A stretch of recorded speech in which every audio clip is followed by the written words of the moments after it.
Asterisk, this is the Soviet Death Star, a real one. A weapons platform built for Earth orbit, armed with a laser cannon, and designed for war in space. If putting weapons above the atmosphere sounds like a modern controversy, think again. We've lived this story before. The 1980s gave us a full-blown arms race in orbit. And buried inside, it is a lesson we still haven't learned.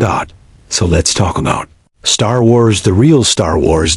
In the mid-1980s, President Ronald Reagan unveiled a plan that sounded like science fiction. A global missile shield made of satellites. These orbiting interceptors would spot Soviet nuclear launches the moment they ignited and shoot them down in mid-flight. If it worked, it would make the entire Soviet nuclear arsenal obsolete overnight. A daring idea, and an incredibly dangerous one, because on the surface, the Cold War in the 1970s looked like it was cooling. After the hair-trigger terror of the Cuban Missile Crisis, the superpowers eased into something that resembled cooperation, détente, diplomacy, handshakes on TV.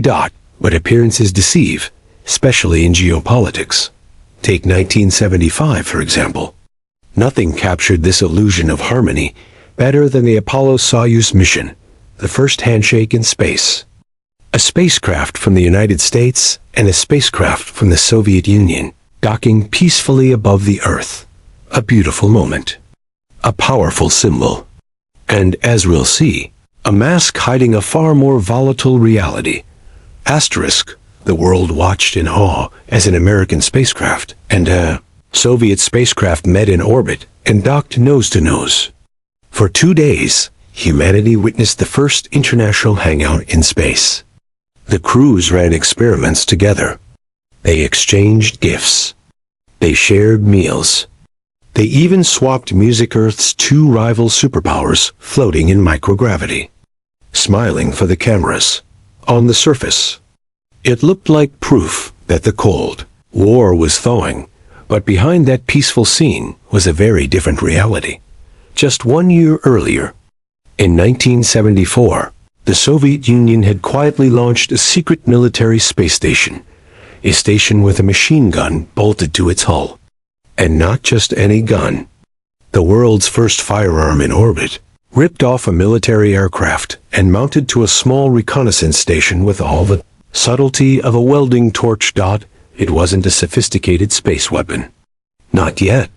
There was no turret, no gimbal, no aiming mechanism. If the crew wanted to shoot at something, they had to rotate the entire station like a giant metal revolver. They test-fired it only a handful of times, mostly because everyone involved worried the recoil might punch straight through the station's own hull and kill the crew.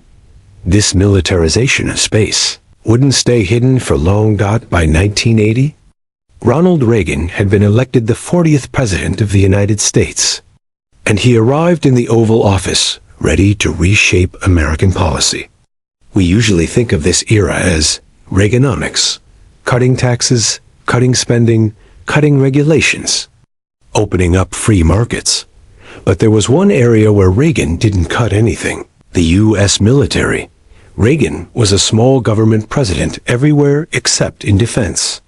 And when it came to the Cold War, he was determined to confront the Soviet Union head-on. That determination would soon produce one of the most ambitious, controversial, and far-reaching ideas ever proposed in the history of space and warfare. Asterisk, it was like having a full studio at your fingertips without sacrificing creative control. If you make videos, podcasts, or just enjoy experimenting with sound, Suno gives you the tools to produce something professional. No years of music theory required. And because every track you generate comes with full commercial rights, you can use them anywhere, even in monetized projects like this one. I've genuinely had a blast working with it. It slid into my workflow so naturally that now I reach for it without even thinking. So if you've ever wanted to score your own video, soundtrack a game, or just play around with sound, check out suno.com. And when that 3D sequence premieres, every note you hear will be music We created ourselves. Now back to weapons in space. Instead of trying to lower the nuclear temperature through diplomacy, Reagan chose a radically different approach: build a giant network of orbital weapons. Officially, the project was called the Strategic Defense Initiative. Everyone else called it Star Wars, partly because of the timing, partly because it sounded too futuristic to be real. But the idea behind Star Wars was deadly serious. If the United States could create a reliable space-based anti-missile shield, it would effectively erase the old doctrine of mutually assured destruction. For decades, the world avoided nuclear war because launching a strike meant guaranteeing your own annihilation. No one could win. But a functioning Star Wars system would break that balance. It would give the United States the ability to strike without consequence. And Soviet leader Mikhail Gorbachev hated that idea. Publicly, he urged Reagan to abandon the project, insisting the USSR had no plans to nuke anyone. Privately, his engineers were already working on a response, and had been long before he took office. The truth was, the Americans were overselling Star Wars. The technology didn't exist. The physics were questionable, and the cost would have been catastrophic. But the Soviets believed the hype. And so they planned something equally extreme. They didn't call it a Death Star. They called it SCIF, named after an ancient Central Asian warrior tribe, often interpreted to mean barbarian. The logic was simple.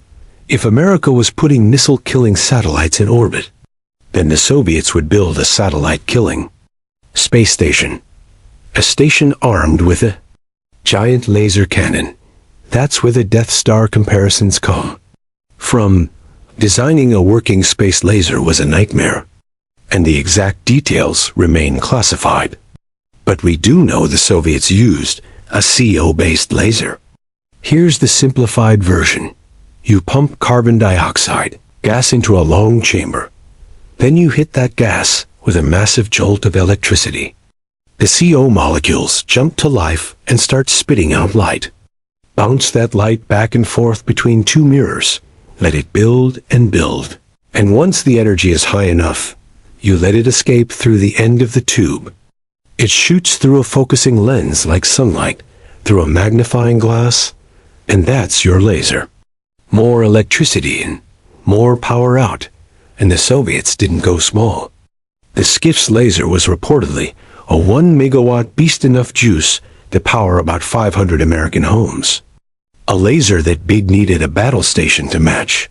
SCIF was enormous, 40 meters long, 4 meters wide, and 95 metric tons longer and heavier than the U.S. Space Shuttle Orbiter.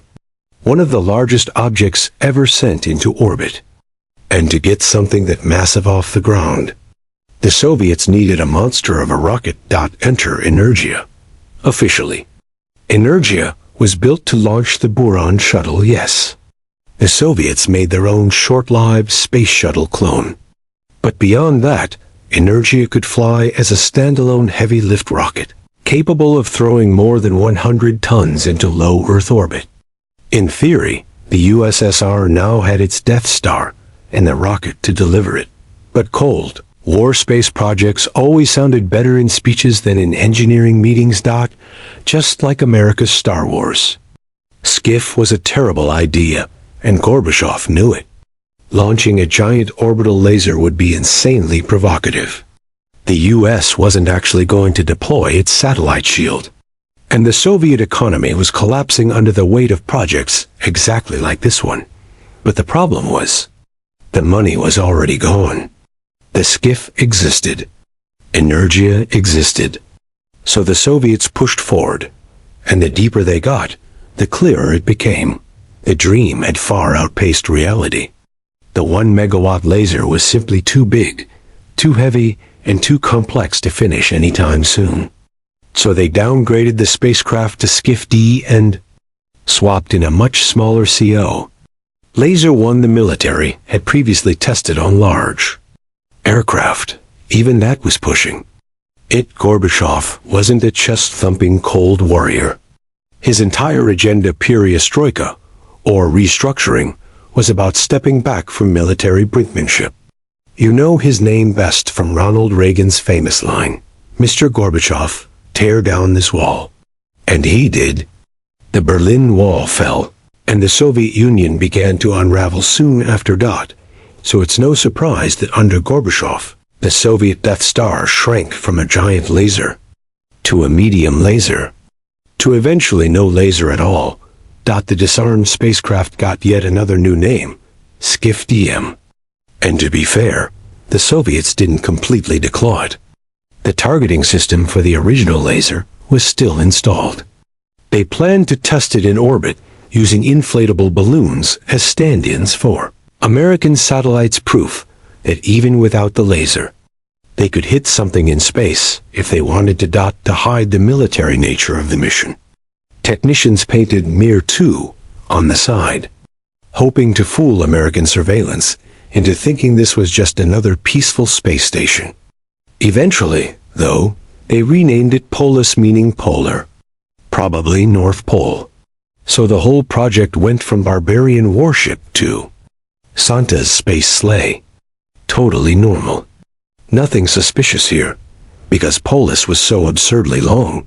Engineers had to mount it upside down on the Energia booster to keep its propulsion module far away from the rocket engines. But space has no up or down, so this shouldn't have mattered. SHOULDN single quotes T.